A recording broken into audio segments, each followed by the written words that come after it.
Why did God create Lucifer? If he already knew he would rebel. This is one of the sharpest questions ever aimed at the Christian faith. And if you are completely honest, you have asked it yourself. Think about what that question actually implies. If God truly saw the end from the beginning, he did not simply allow the fall of Lucifer. He breathed life into the being who would become the devil. Why would a good God do that? Today we are going to explore one of the deepest mysteries in all of Scripture.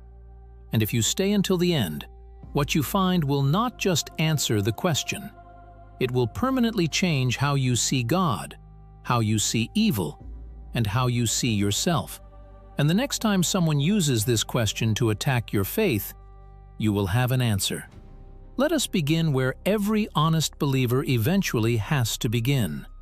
If God knew Lucifer would fall, isn't God responsible for evil? This is the question that has shaken the faith of millions. It is the question whispered in dark hospital rooms when the diagnosis comes back.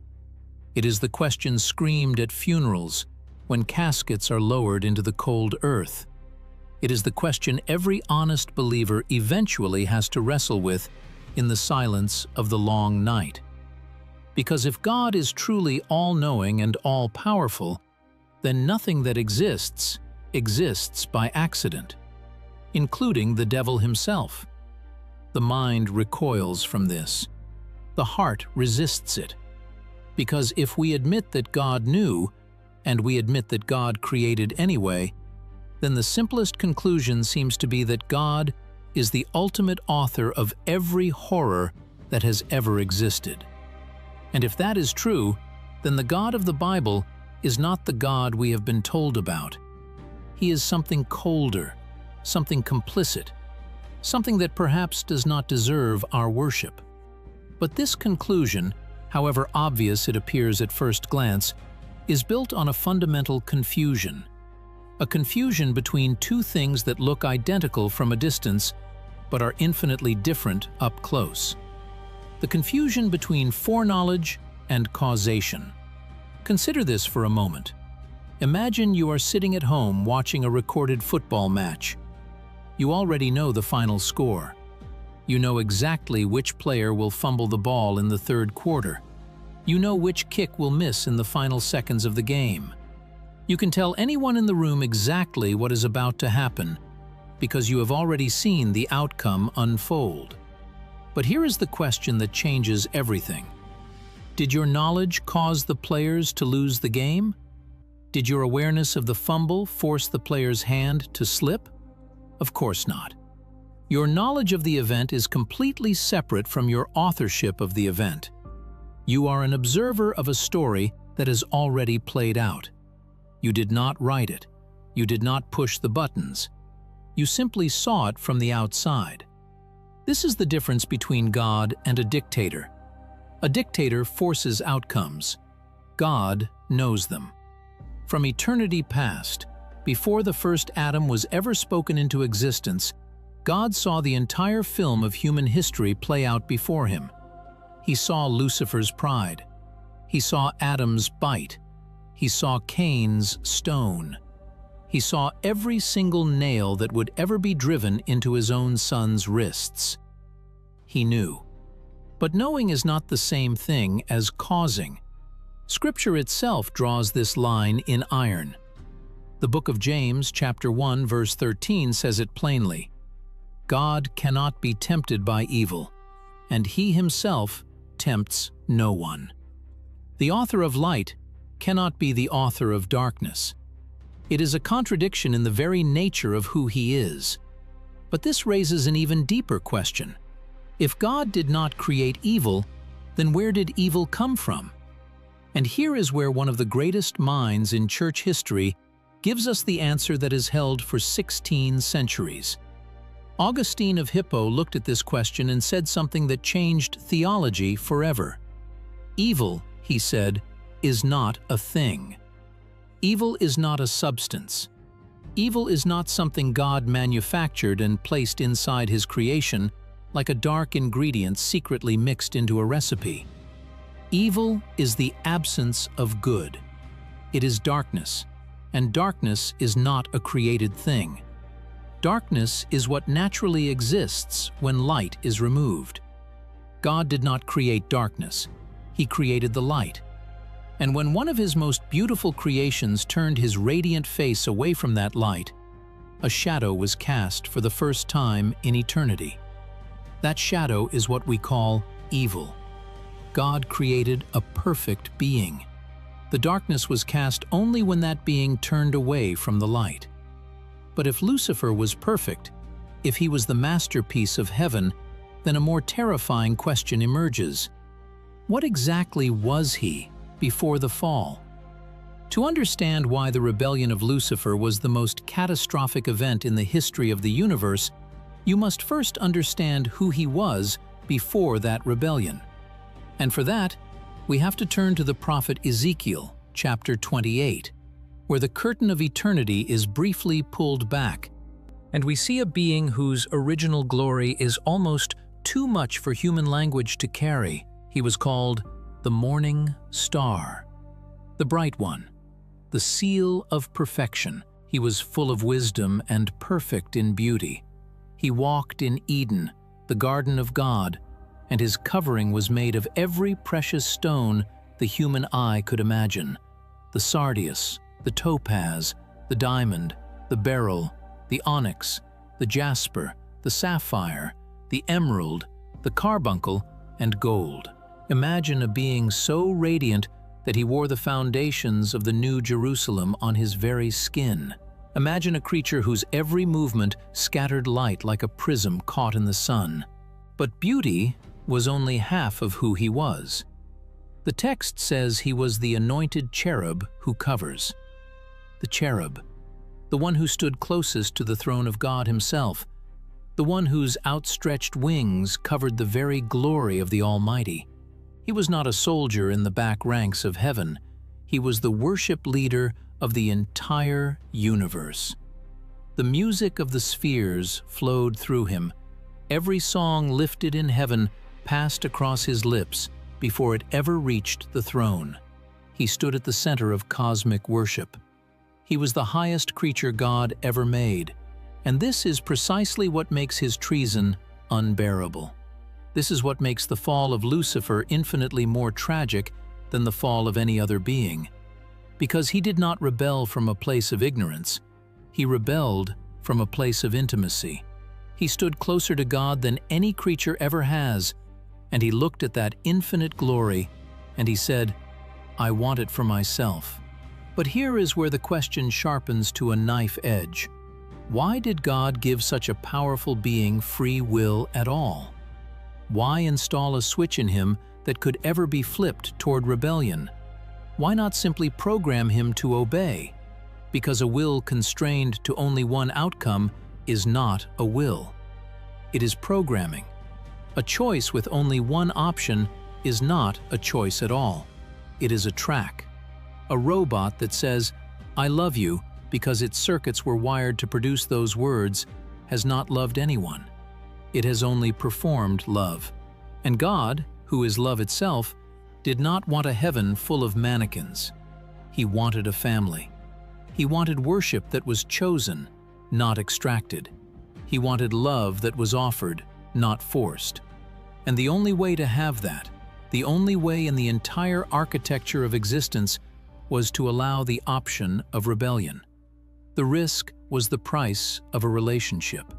Without the possibility of betrayal, there can be no possibility of true loyalty. But this raises another sharp objection. Some will say, what about the angels who did not fall? What about Michael and Gabriel and the millions of holy ones who stayed loyal through it all? They had free will too, and they did not rebel. So why was Lucifer's fall necessary? The answer is that the angels who remained loyal did not stay loyal in ignorance.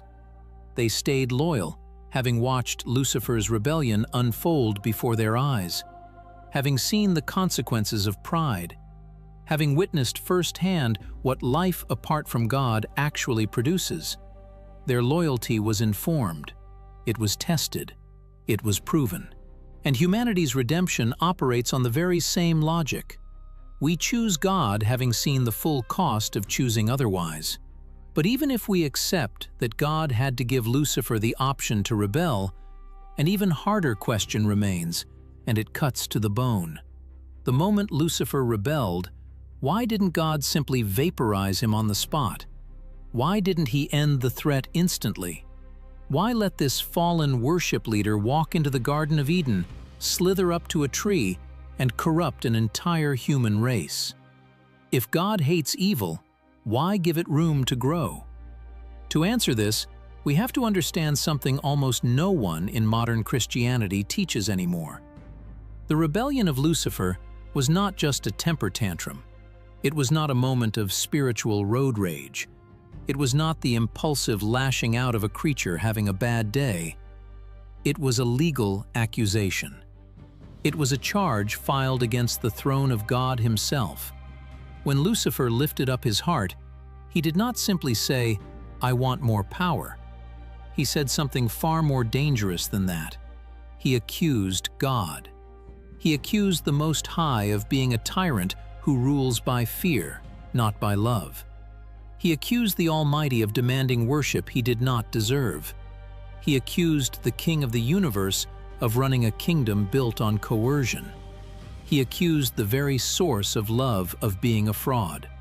And in that moment, a courtroom was opened in the heavens, and a charge was filed against God himself. Now imagine the divine dilemma. If God, the moment that accusation was made, simply incinerated Lucifer with a flick of his finger, what would the watching universe conclude? They would conclude that Lucifer was right. They would say, "See, the king kills anyone who questions him. He rules by terror after all."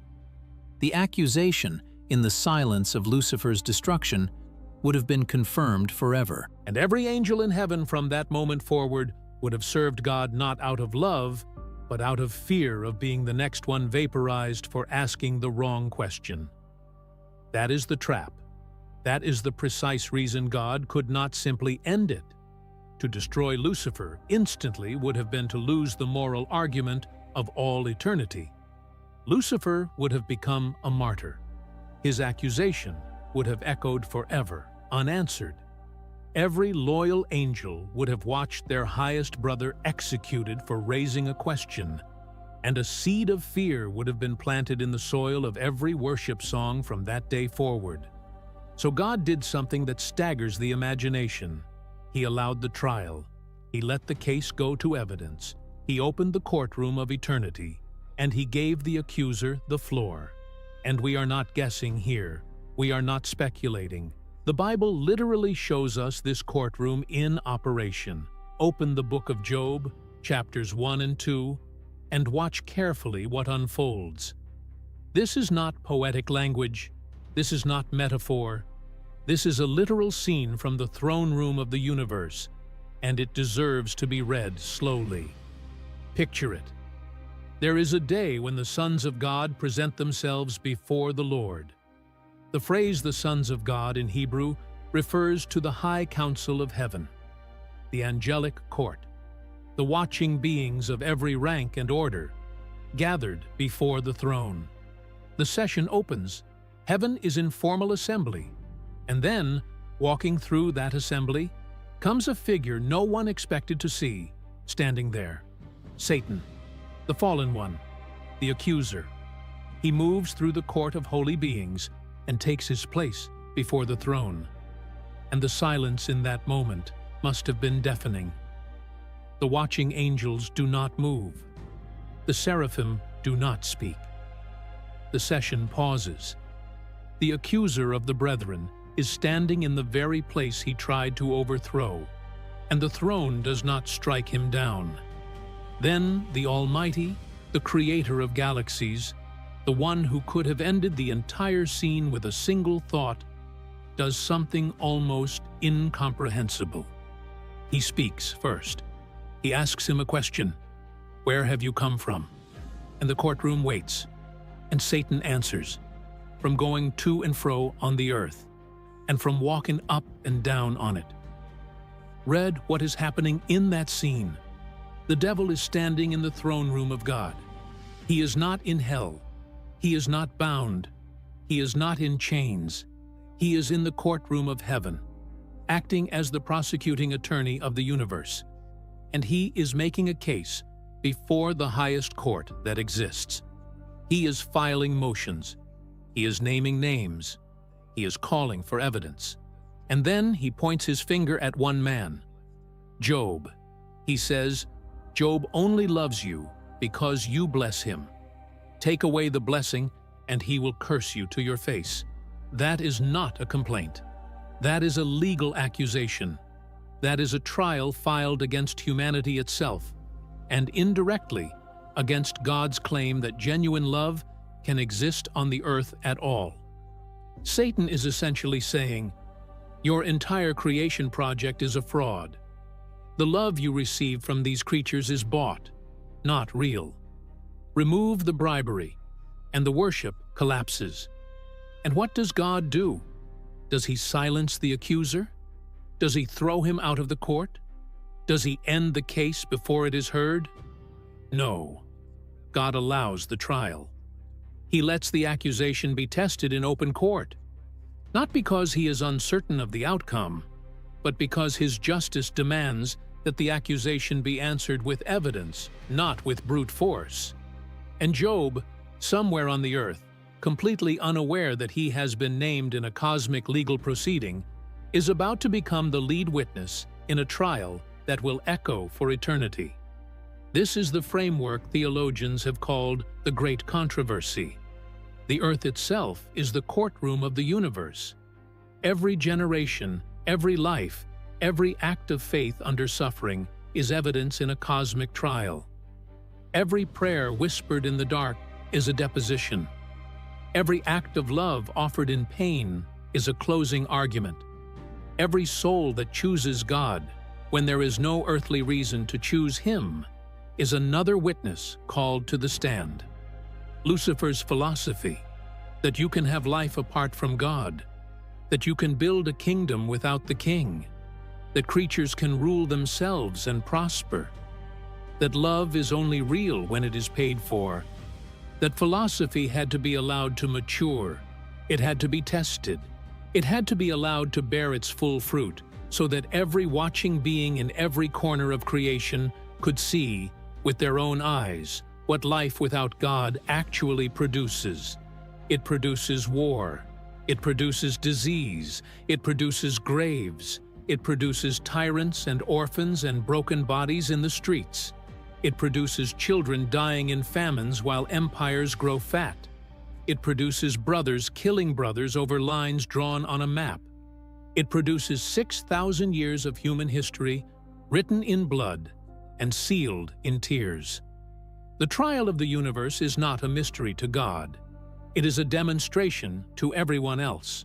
And once the evidence is fully presented, once the case is closed, once every motion has been heard and every witness has spoken, no creature in any corner of eternity will ever again raise the accusation that God is anything but love.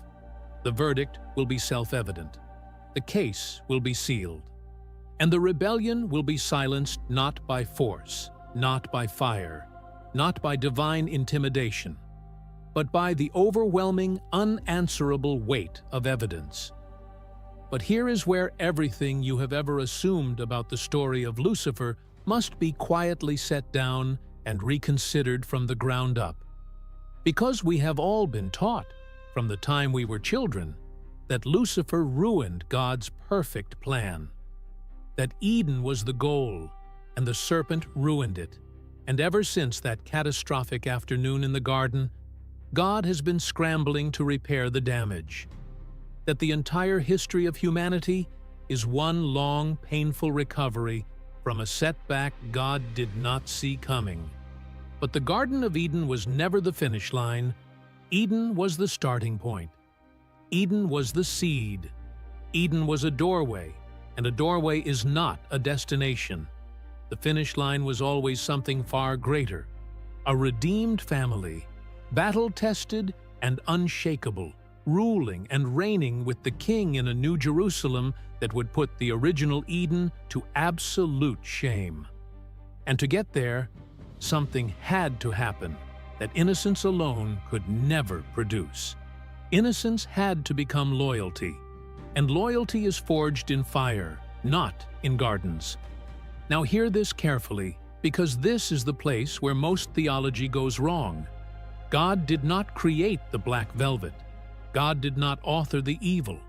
He is light, and in him there is no darkness at all, not even a shadow of turning.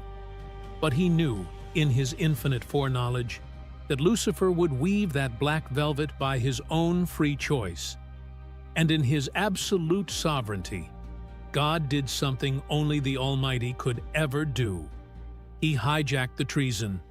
He took what the enemy meant for evil and laid it down as the dark canvas on which his greatest masterpiece would one day be painted in blood. Think of it like this. You cannot see the brilliance of a diamond on a white table. The light gets lost. The fire inside the stone goes invisible. But place that same diamond on black velvet, and suddenly every facet, every angle, every spark of light trapped inside that stone explodes into visibility. The darkness does not create the diamond. The darkness reveals it. And it is not just the diamond. Every great attribute in existence requires its opposite to be seen. A hero is only known in the presence of a villain. A doctor is only known in the presence of disease. A firefighter is only known in the presence of flame. A redeemer cannot be known where there is nothing to redeem. Every glory God wanted to display in eternity required a stage. Every name he wanted to be known by, healer, deliverer, redeemer, savior, comforter, shepherd, mighty warrior, lamb that was slain, every single one of those names requires the existence of a wound deep enough to demand them. You cannot understand grace unless there is guilt. You cannot understand mercy unless there is judgment deserved. You cannot understand a rescuer unless there is something terrible to be rescued from. A God who never rescues cannot be known as rescuer. A God who never forgives cannot be known as forgiver. A God who never bleeds for his enemies cannot be known as love that conquers death itself. Lucifer thought his rebellion was tearing apart the very fabric of God's plan. He had no idea that every move he made was being judo-thrown by the hand of the Almighty. Every act of treason became another thread in the dark canvas. Every wound he inflicted became another scar that would one day be glorified. The devil was not writing his own story. He was unintentionally painting the backdrop for God's. He was the chisel that thought it was the sculptor. He was the instrument that proved God's greatest attribute beyond any shadow of doubt. Merciful Savior. Now we come to the moment where the curtain of eternity is pulled all the way back. To the moment that proves, beyond any shadow of argument, that God was never reacting to Lucifer. He was never on the back foot. He was never improvising. He was always one infinite, terrifying step ahead. Open Isaiah chapter 14, verses 12 through 15, and listen carefully to the 5 declarations of the fallen one. I will ascend into heaven. I will exalt my throne above the stars of God. I will sit on the mount of the congregation in the farthest sides of the north. I will ascend above the heights of the clouds. I will be like the Most High. 5 times he says it. I will. I will. I will. I will. I will. The entire philosophy of rebellion condensed into 5 syllables of pride. The whole foundation of every coup, every betrayal, every act of cosmic treason ever committed, distilled into 2 short words. But here is the answer that was already written in the eternal counsels of God, before Lucifer ever opened his mouth to speak them. Before Lucifer ever said, I will ascend, God had already said, I will descend. While the morning star was reaching upward, the Most High had already committed to coming downward. Before pride moved a single inch upward, humility had already moved infinitely downward. Open Revelation chapter 13, verse 8. The Lamb slain from the foundation of the world. Read those words again, slowly, because they will rearrange your theology if you let them. The Lamb, slain from the foundation of the world. Before the first day of creation, before light was separated from darkness, before the morning stars sang together, before any creature drew its first breath, the cross was already standing in the eternal counsels of God. The blood was already shed in the mind of the Father before there was ever a sin to die for. The Lamb was already slain before there was an Adam to fall. The crucifixion was the oldest event in history. The cross was not Plan B. It was not a hastily drafted emergency response generated in the moment Adam took the fruit. It was not a rescue mission improvised after creation went sideways. It was Plan A from before time began. The cross was written in blood before there was even a world that needed redeeming. Eden was not the original plan that got ruined. The cross was the original plan, and Eden was simply the doorway that would lead the human race to it. And someone watching this will say, but if God already planned the cross, doesn't that mean the fall was predetermined? Doesn't that eliminate free will? No. Foreknowledge is not engineering. A doctor's knowledge that a patient will reject treatment does not eliminate the patient's freedom to reject it. The doctor sees the future of the disease. He does not cause it. The doctor's prediction is not the cause of the patient's decision. Knowing the outcome and engineering the outcome are not the same thing. They have never been the same thing. God knew. He did not push. The choice was Lucifer's. The choice was Adam's. The choice is yours, even now, in this very moment. The plan was God's. And once you see this, Lucifer's entire strategy collapses into the desperate, panicked flailing of a defeated enemy who simply has not yet been informed of his own defeat. Look at Genesis chapter 6. Many scholars, examining that strange and ancient passage, have noted that Lucifer was not merely tempting humanity in a generic sense. He was attempting something far darker. He was attempting to corrupt the human bloodline itself, to poison the genetic lineage through which the Messiah would one day come, to make the birth of Christ biologically impossible. He was sprinting, desperate, frantic, throwing every weapon he had against a war he believed was still winnable. He had no idea that Plan A was already complete in eternity past. He was fighting a war that had already been won before he ever drew his first breath. The Lamb was already slain. The verdict was already rendered. The serpent was already crushed. He was just the very last creature in the universe to know it.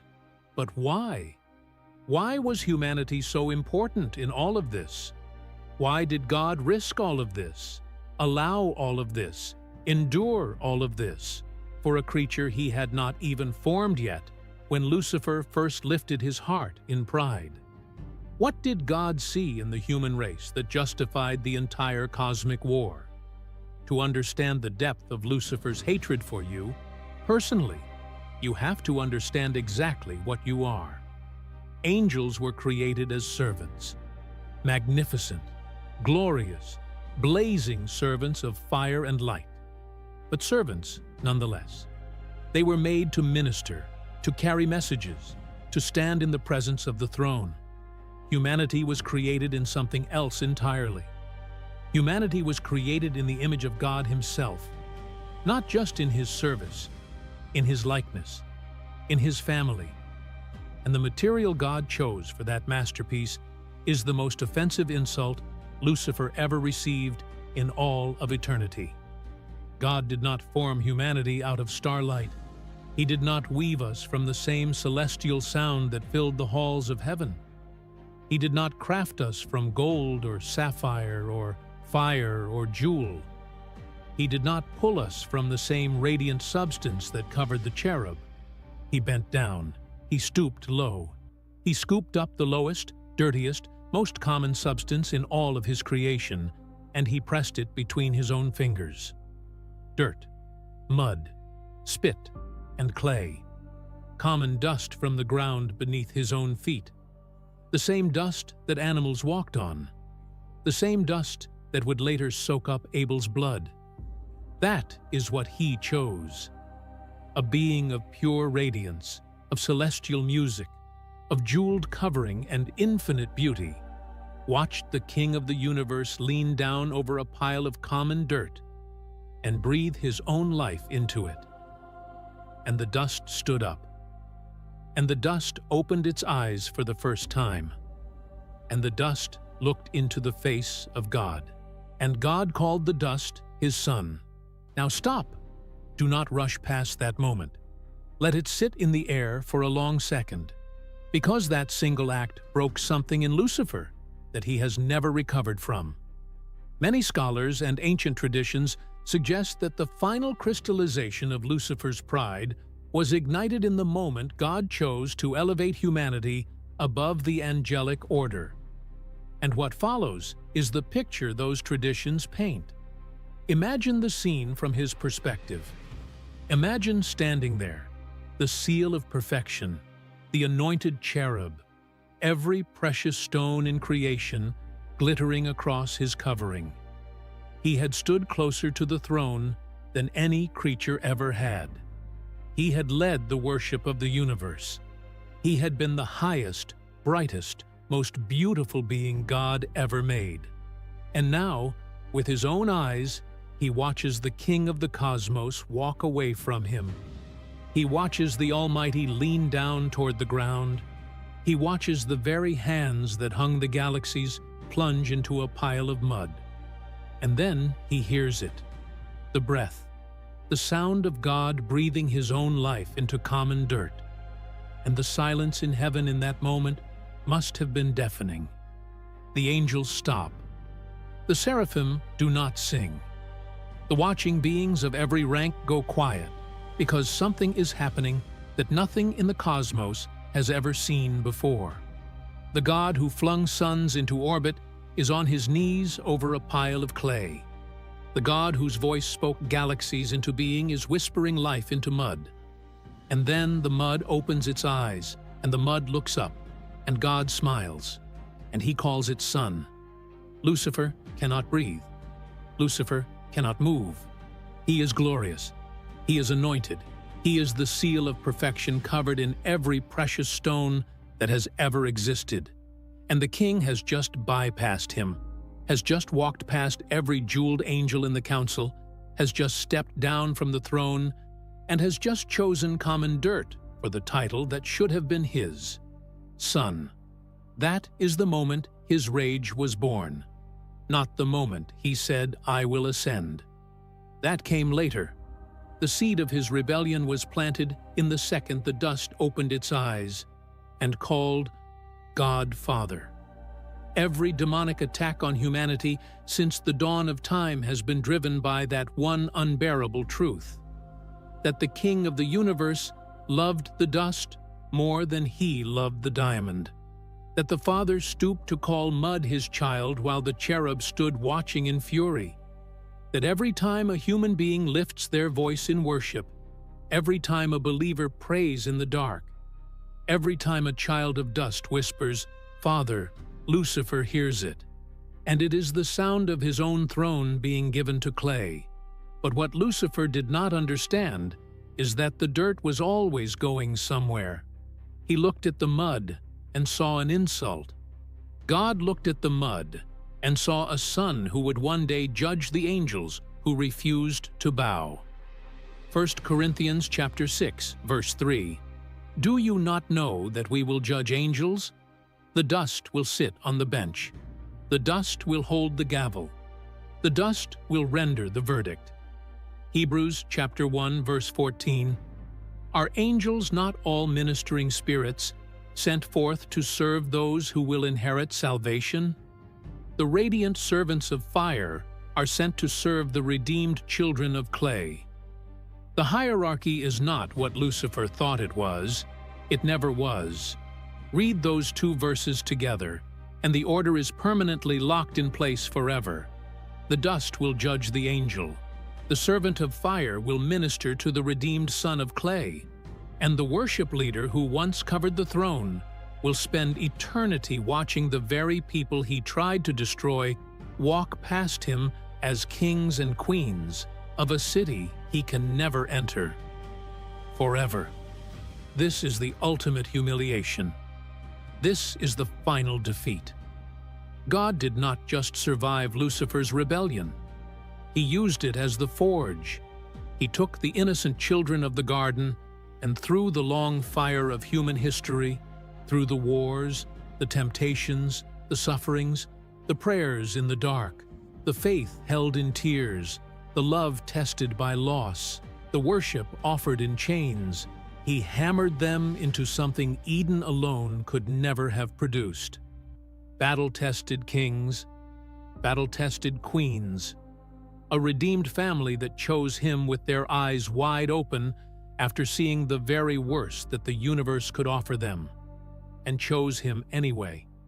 That is a loyalty no rebellion can ever shake again.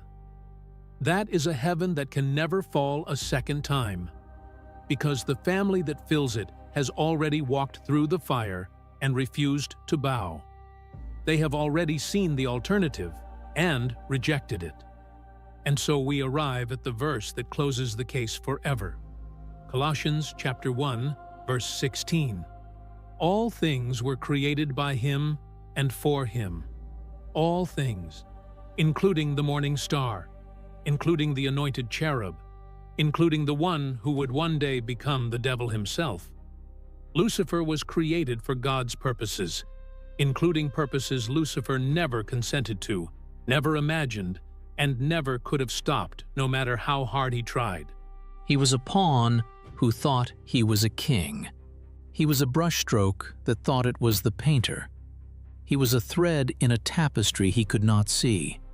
And someone will ask, if all of this is true, why is Lucifer still active today?